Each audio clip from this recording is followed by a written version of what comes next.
bem-vindo à nossa escola bíblica online. Nós estamos na lição de número 11 da Convicção Editora, revista Compromisso. Já fiz um vídeo que fala sobre a introdução e o primeiro tópico. Vamos agora trabalhar os dois últimos tópicos desta lição e, por fim, fazermos a conclusão. O texto que nós estamos nos espaldando, biblicamente falando, se encontra no Evangelho de Mateus, capítulo 7. Vamos atentar especificamente a partir do versículo 3 em diante. Por quê? Aqui o autor fala sobre advertência contra a hipocrisia. A hipocrisia daqueles que condenam nos outros o que toleram em si mesmo é retratada na analogia do cisco e da trave. Em suas palavras de demonstração, Jesus revela o fato de que, quando presumirmos estar julgando os outros, de fato estamos trazendo sobre nós mesmos o juízo de Deus, isto dentro da perspectiva do autor da revista. Jesus revelou com muita clareza que nenhum de nós é apto para julgar. Jamais aconteça que um súdito do reino se disponha a agir como alguém que finge ter boas intenções à semelhança daquele que diz: Deixa-me tirar o cisco do teu olho, quando seu caráter reflete um pecado de maior gravidade, quando tens uma trave no teu. Ao que, aos que procedem dessa maneira, Jesus declara: Hipócrita, tira primeiro a trave do teu olho, e então enxergarás bem para tirar o cisco do olho do teu irmão. Vai fazer uma citação do Russell Norman Champlin, um estudioso que diz que a palavra hipócrita tem duas conotações. O primeiro, que não reconhece o seu próprio pecado, que é maior que o pecado alheio, e o segundo, que finge justiça ou interesse espiritual, ordenando que os outros endireitem suas vidas. Já no Novo Testamento, segundo o autor da revista, esta palavra, né, aparece 20 vezes. Em Lucas 20:20, esse termo é usado de uma forma verbal com o significado de fingir. Era uma referência às autoridades que profanavam a prática como o do sujeito que acusa. E ambos são visíveis e precisam ser removidos, mas primeiro o daquele que tem a trave no seu olho para que esteja moralmente restaurado. Tal pessoa reconhece com honestidade a vergonha de submeter-se ao julgamento e somente depois que tiver alcançada a idoneidade moral, estará espiritualmente credenciada para socorrer o outro com a intenção sincera de ajudá-lo em sua restauração. Prossegue o autor da revista dizendo que, embora a mente humana esteja propensa a julgar todos nós, precisamos reconhecer que, como súditos do reino, não somos designados por Deus para o ofício de juízes. Todos devemos nos lembrar da nossa falibilidade, não somos os detentores da verdade absoluta sobre aquilo que devemos julgar. Todos estamos na condição de reféns da parcialidade e do preconceito. Somente Deus é juiz de nossos atos e Senhor da nossa vida.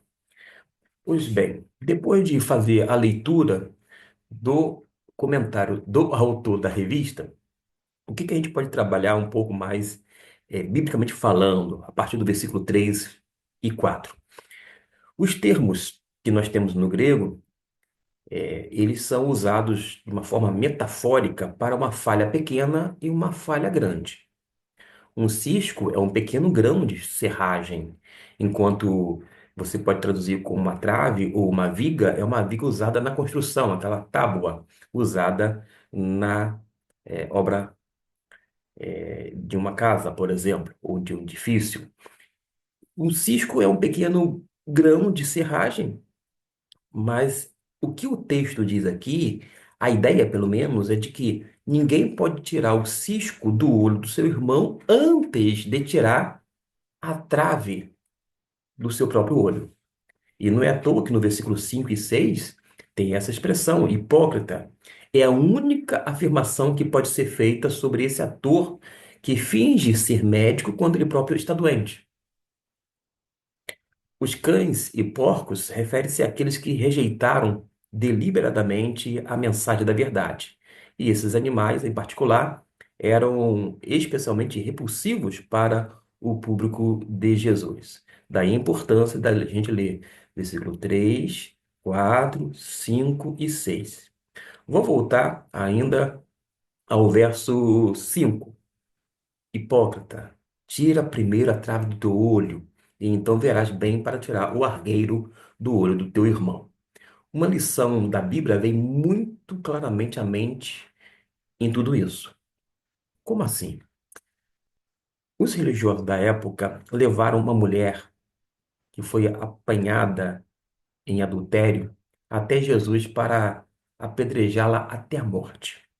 E Jesus disse-lhes que qualquer um que não tiver pecado atirasse a primeira pedra. Então, diz o texto que Jesus se inclinou e escreveu algo na areia. Não me pergunte o que é que Jesus escreveu. Como dizia algum professor que eu tive no seminário, eu não estava lá para saber. Jesus disse que qualquer um que não tivesse pecado atirasse a primeira pedra. E Jesus disse à mulher que não a condenava e que deveria ir e não pecar mais. Este é o exemplo mais vívido da Escritura acima. Pastores e pessoas que anunciam o cristianismo precisam viver vidas limpas, não dando nem mesmo a aparência da maldade. E você, como testemunha de Jesus, mesmo não sendo necessariamente um pastor, ou quando não um diácono, que são os dois oficiais de uma igreja batista, ainda assim a gente não pode dar margem para nenhuma aparência do mal. Então, por meio do amor e da preocupação, podemos encorajar os outros a limpar suas vidas, não por meio da condenação, mas sem dúvida alguma, através do amor. No versículo 6, lembra que eu mencionei agora há pouco? Não é sobre os cães, sobre os porcos. Ou seja, diz para não dar aos cães o que é santo, nem lançar aos porcos as vossas pérolas, para que não as pisem e, voltando-se, vos despedacem. É justamente sobre a advertência contra a profanação do sagrado. Dar o que é santo aos cães e ao mesmo tempo, atirar pérolas aos porcos são expressões sinônimas, né, que faz parte daquela ideia hebraica. E vai se referir aos escribas e fariseus, uma elite religiosa enquadrada no perfil dos destituídos do reino de Deus. Quando diz, lá em Mateus 23:13, mas ai de vós, escribas e fariseus hipócritas, porque fechais aos olhos o reino do céu, não entrais nem permitis entrar os que entrariam. E sobre eles, o autor prossegue dizendo que a sentença já está lavrada. Serpentes, raça de víboras, como escapareis da condenação do inferno? Mateus 23, versículo 33.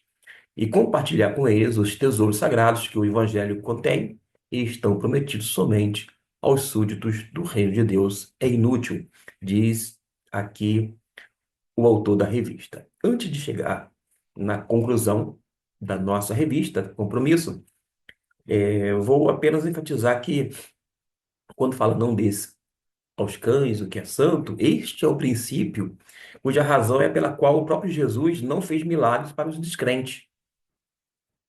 Você viu isso? Conforme o capítulo 13, versículo 58.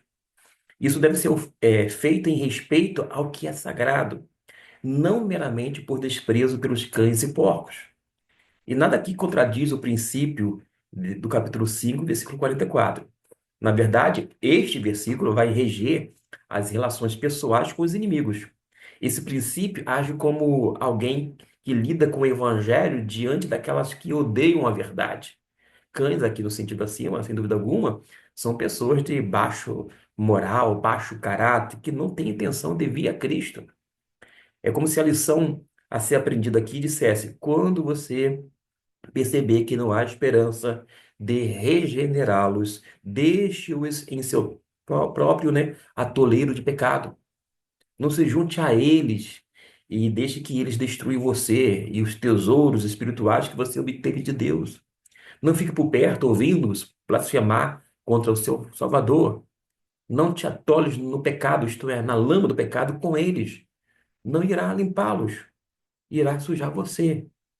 Já no versículo 7 até o 10, vai ter três imperativos que a gente pode ver, não agora, mas na outra lição, porque fala sobre pedir, buscar e bater. Pedi e dar-se-vos-á, buscai e achareis, batei e abrir-se-vos-á. Mas vamos para a conclusão, porque nos diz o seguinte: diante de tudo que foi exposto neste estudo, sem dúvida alguma, reconhecemos que as três advertências de Jesus devem ser aplicadas no contexto da igreja atual.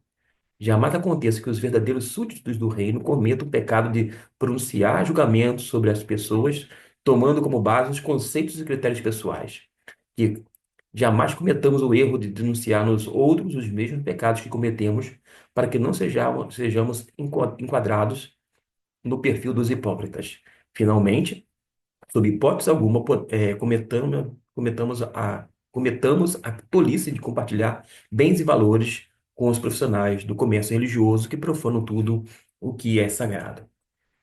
Na década de 90, eu sei que já finalizamos aqui a conclusão, mas eu lembro de um pregador que era bastante conhecido, viajava o Brasil todinho pregando, e ele falou, certa ocasião, sobre a fábrica de hipocrisia que se tornou o meandro religioso. Em que sentido?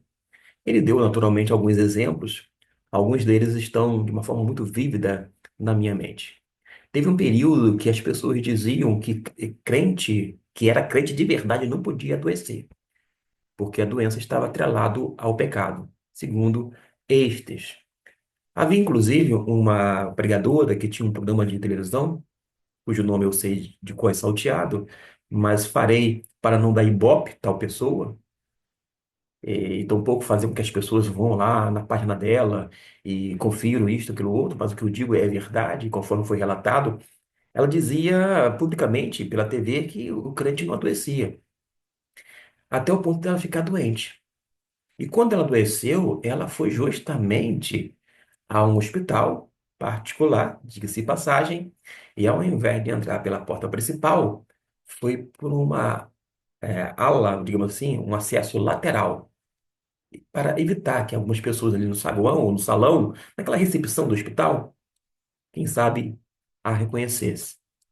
Mas não teve como depois, lá dentro, não ser reconhecida, afinal de contas, ela estava falando sempre, né, pelo menos semanalmente, na televisão. E ela estava doente, ficou, claro, envergonhada. Então eu quero dizer que às vezes acontece isso. Tem gente que pregou uma coisa, mas na verdade vive outra.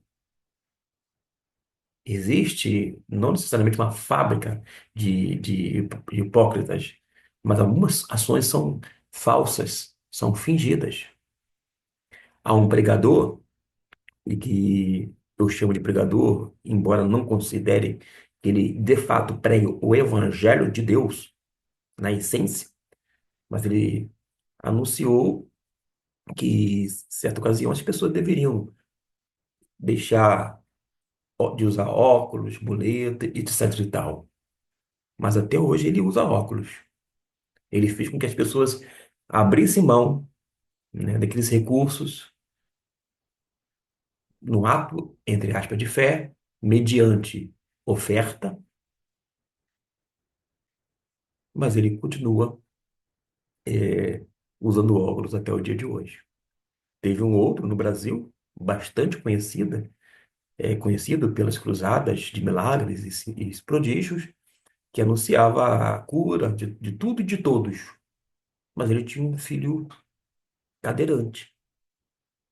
O problema não é o teu filho que é deficiente físico, mas a forma como ele colocava o peso sobre as pessoas, de que uma doença, questão estava associada a algo que a pessoa tinha feito ou cometido contra Deus e sabe tal, quando ele não, na sua própria casa, tinha essa situação.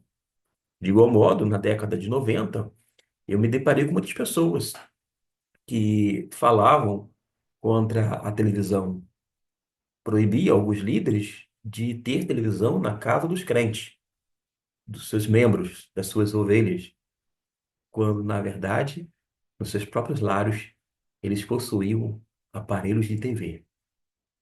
Uma coisa assim falsa, quanta hipocrisia, quanta aparência, às vezes, de espiritualidade.